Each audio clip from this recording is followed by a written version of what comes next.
수죽다욕이란 말이 있습니다.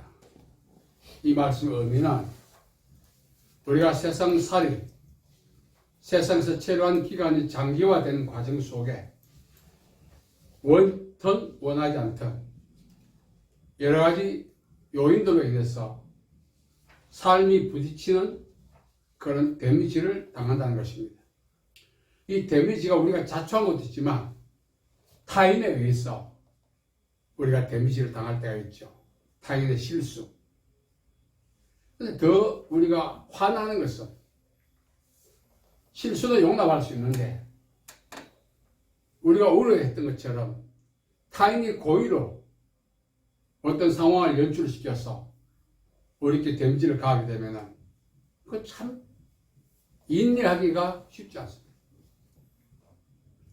타인이 고의로 연출한 그 데미지 때문에 우리 삶이 붕괴되고 그동안 우리가 축적했던 것들이 소실된다면 그 감당할 리가 쉽지 않죠. 그래서 우리 모든 사람들은 감정의 동물입니다. 그러한 사람들을 향하여 보상을 청구하고 싶고 때로는 동일한 이에는 이, 눈에는 눈, 동일한 공격과 손실을 가하고 싶은 충동이 일어나게 되는 것입니다. 가해자를 응징하고 싶은 마음, 살아오면서 한 번도 없다. 이거는 사람의 감정으로는 쉽지 않다 생각합니다. 타인이 고의적 실수로 인해서 내 인생이 회복될 수 없는 상처와 손실을 입었다면 그걸 용납할 만큼 신앙적으로 성숙되어 있는 상태에 우리는 이르지 못했기 때문에 분노가 일어날 수밖에 없고 때로 이 상한 감정이 깊어지면 반드시 응징하고 싶은 욕구가 일어날 수밖에 없는 것입니다. 가끔 미디어를 보면은 과거에 자기가 경험했던 마음의 상처와 손실을 감당하지 못해서 여진이죠. 이미 오래전에 그런 고통과 상처를 입었는데 그 여진이 아직까지 남아있음으로써 살아가기 너무 벅차다 보니까 가해자를 찾아서 제소하기도 하고 법에 대해 때로는 직접 응징하기도 하죠. 그렇게 해서 가해자를 죽이고 자기도 삶을 마감하는 그런 일들이 우리 사회 안에서 가끔 발생하기도 한다는 것입니다. 왜 우리 안에 감정의 여진이 오래 갈까요?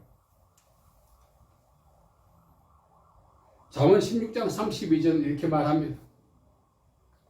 노하기를 더디하는 자는 용사보다 낫고 자기 마음을 다스린 자는 성을 빼앗는 자보다 낫다.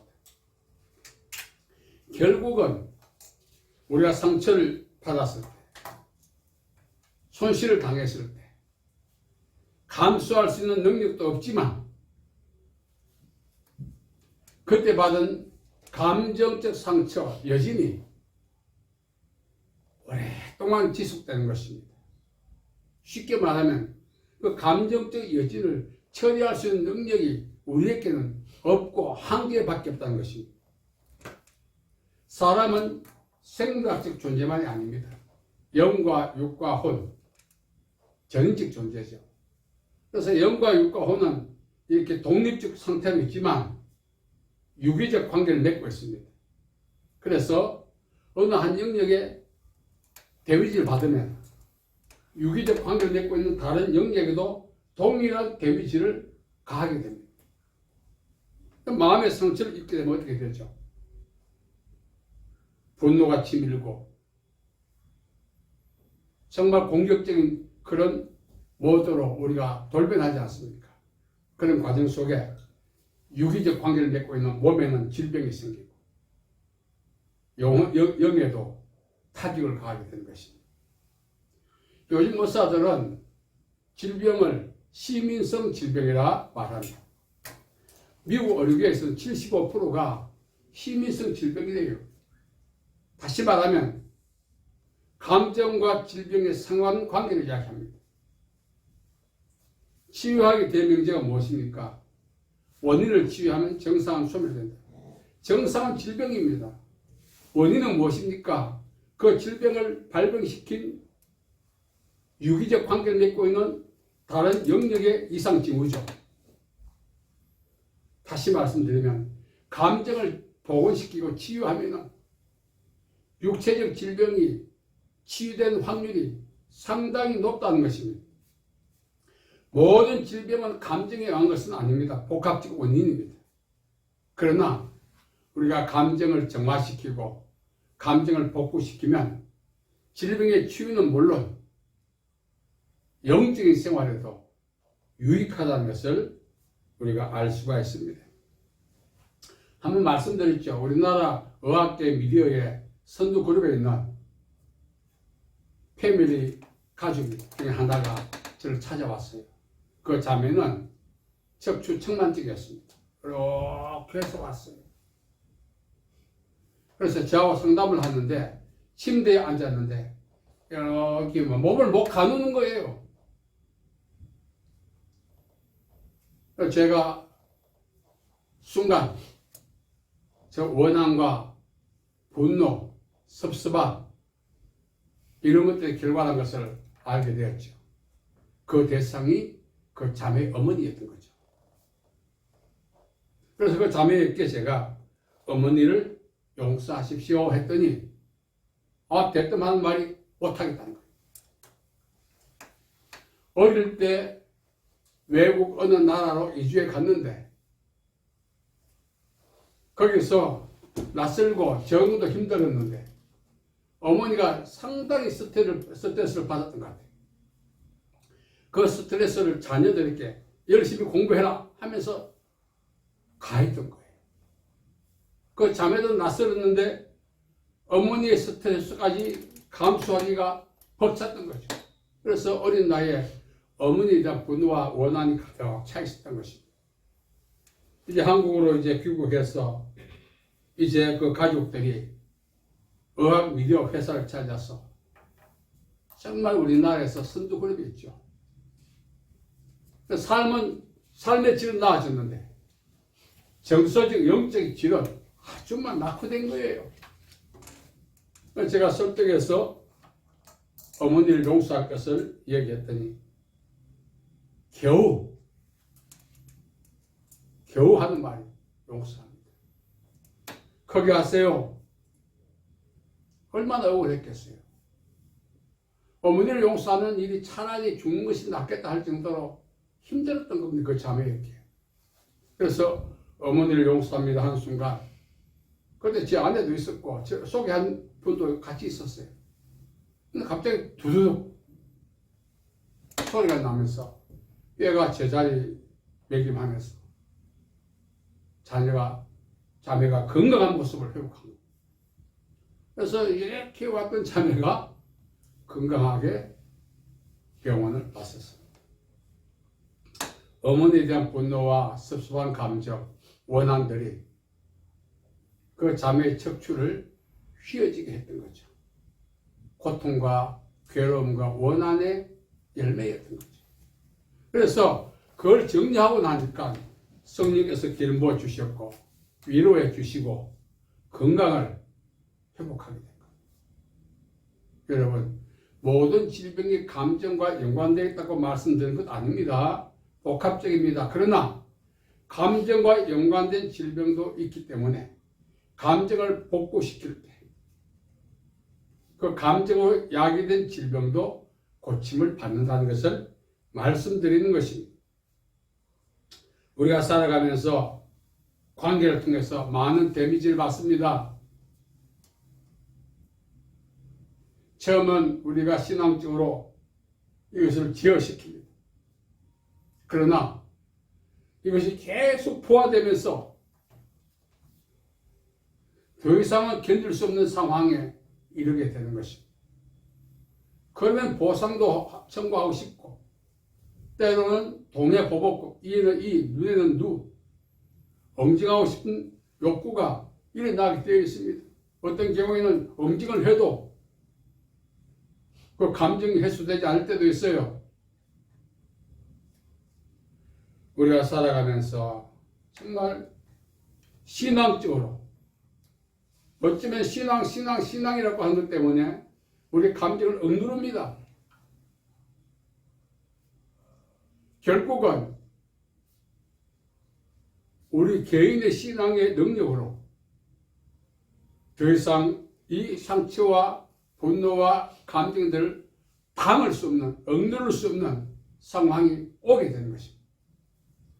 폭발하는 거죠. 여러분, 오늘 말씀에 보면은 우리에게 그런 데미지를 제공하는 자들 어떻게 하라고요? 응징하라? 아닙니다. 용서하라. 우리가 주전자에 물을 끓이다 보면 꼭지에 뚜껑에 조그만 구멍이 있습니다.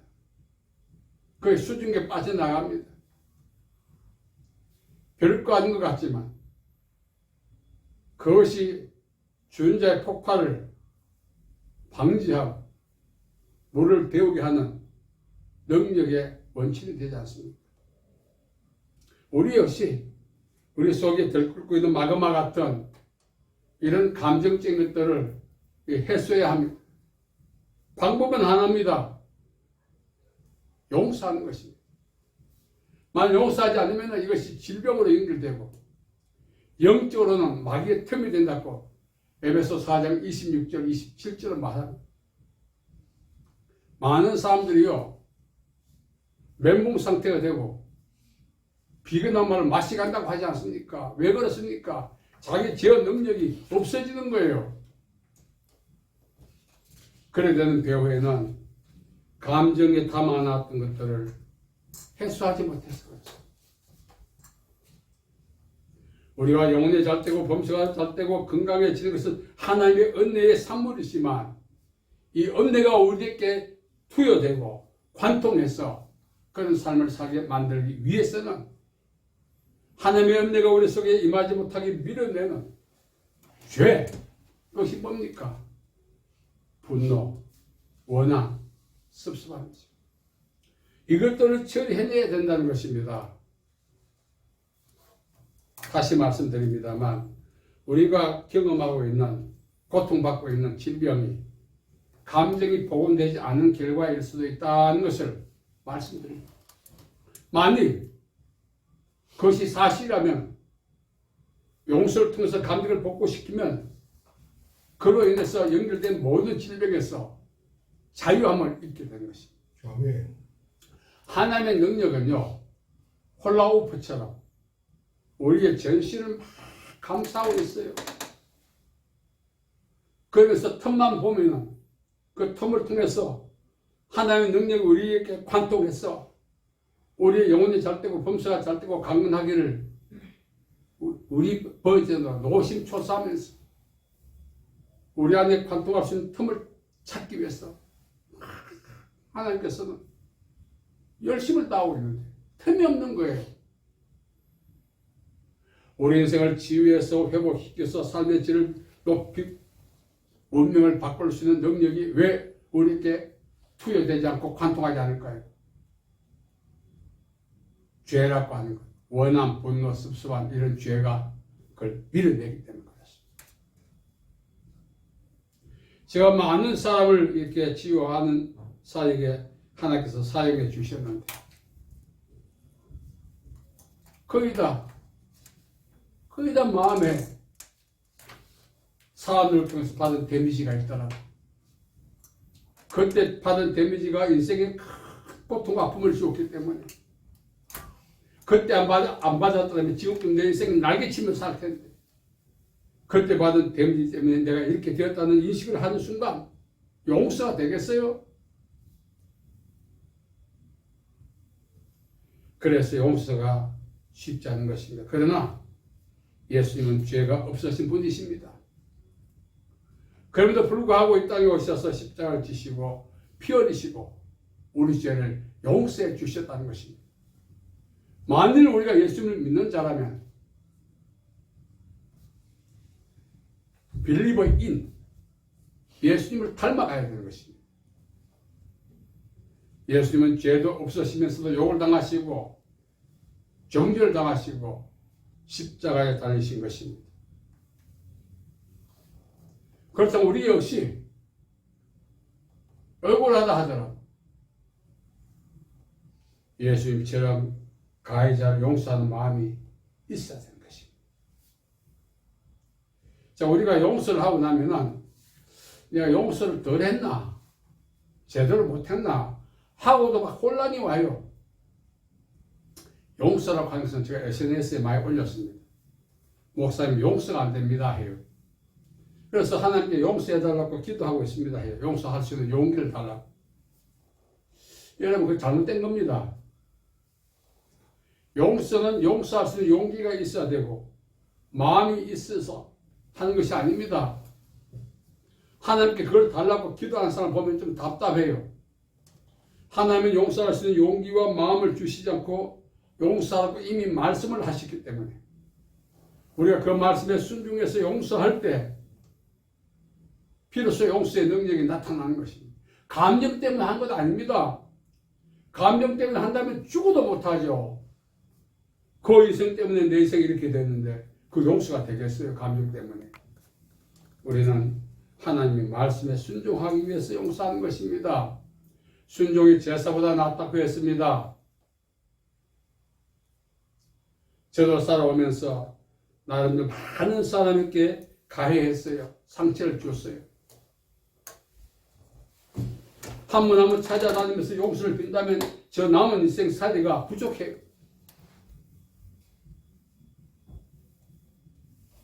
저 역시 또 많은 상처를 받았습니다. 일일이 다 찾아내서 응징한다면 살아있는 날이 부족해요. 자, 그럼 어떻게 할 것인가? 가해한 사람이 있다면 주여 제가 가해한 사람들 죄를 회개합니다. 가해자 입장에서 하나님께 회개하고 또 우리가 데미지를 받았다면 우리에게 가해했던 사람들을 용서하는 것입니다. 그럴 때 모든 것이 정리가 되는 것입니다. 그럴 때 하나님의 능력이 우리를 관통해서 위로해 주시고 영혼이 잘 되고 검사가 잘 되고 강건한 인생을 살아갈 수 있는 기회가 되게 하신다는 것입니다. 우리 안에 아직도 감정의 여진이 있어요. 좀 전에 말씀드린 것처럼 용서했는데도 개운하지 않습니다. 그래서 또 용서하고 또 용서합니다. 용서는 거듭할 필요가 없어요. 용서했다는 확신이 올 때까지 하는 것이 아닙니다. 우리가 예수님의 이름을 용서할 때는 이래만 해도 충분해요. 그런데 우리가 개운치 않는 이유는 무엇입니까? 나무를 베고 풀을 뽑아보세요. 풀은 금방 말라 죽어요. 나무는 오랫동안 말라 죽지 않습니다. 왜? 풀과 나무가 갖고 있는 수액 차이 때문에. 우리가 용서했는데도 불구하고 개운치 않고 오히려 혼란이 오는 이유는 무엇입니까? 나무의 수액이 풀의 잡초의 수액보다 많듯이 우리가 상처의 깊이가 크기 때문에 그렇죠. 나무나 풀은 베고 뽑고 나면 시기의 문제이지 죽게 되어 있어요. 한번 용서하고 나면은 언젠가는 내 감정이 복구될 날이 오는 겁니다. 이걸 아셔야 돼요. 그래서 또 용서하고 또 용서하고 또 용서하고 또 용서하고 그걸 거듭하지 말아야 됩니다. 그런 과정 속에 우리가 혼돈에 휩싸일 수 있습니다. 예수님께서 우리를 용서하실 때 십자가 사건으로 확 끝냈죠. 날마다 십자가 지십니까? 아닙니다. 한 번 딱 지셨죠. 그래서 우리는 용서하고 개운치 않다고 오늘 또 용서하고 또 개운치 않아 또 용서하고 그 감정의 문제입니다. 그 감정에는 상처가 아직도 남아있기 때문에요. 금방 용서하고 나면 금방 개운해져야 되는데 그렇지 않거든요. 나무도 딱 베고 나면 금방 말라 죽어야 되는데 금방 말라 죽지 않지 않습니까? 그래서 우리는 용서하고 난 뒤에는 용서한 이후에 용서하기 전보다 더 혼돈이 올 수 있습니다. 제가 말씀드렸죠. 기도하다가 이렇게 오싹해지면은 이 마귀가 방해하는가 하고 기도를 멈추고 마귀를 대적하기 시작하면 하던 기도 못하고 마귀 대적하다가 기도도 못하고 마귀 대적도 못하고 이상하게 끝납니다. 그건 감정의 문제거든요. 만일 마귀가 방해한 것이 맞다면 우리는 어떻게 해야 됩니까? 계속 하던 기도 해야죠. 이 기도의 중요성을 마귀가 알고 방해하기 때문에 우리가 마귀하고 다툴 필요 없이 계속 기도해야 하는 것입니다. 감정이 만약에 그렇다면 우리가 감정 흔들릴 필요 없고 계속 기도하다 보면 평안이 와요. 마찬가지예요. 용서하고 난 뒤에 개운하지 않다고 해서 또 용서, 또 용서. 감정은요, 언제 개운해질지 몰라요. 그렇게 하다 보면. 우리가 그 행위를 거듭할수록 감정은 계속해서 혼란이 옵니다. 우리가 가해자를 용서하고 하나님께서 이것을 처리해 주셔서 믿고 기다리면 언젠가는 감정도 복구되고 영혼이 잘 되고 검사가 잘 되고 건강해진 날이 도래하는 것입니다. 아멘. 오늘 말씀을 보십시오. 용서하라.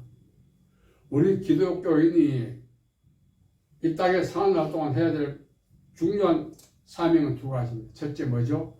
복음을 전해서 사람들을 구원해서 그리스도인 만드는 것. 두 번째, 우리에게 가해를 한 가해자를 용서해서 내 영혼이 잘 되고 범사가 잘 되고 강건해지는 것. 이런 영적 원리들이 있는 거예요. 그래서 여러분 오늘 말씀 우리가 잘 기억하십시다. 아직도 우리 마음의 감정이 여전히 저도 아직 남아있어요.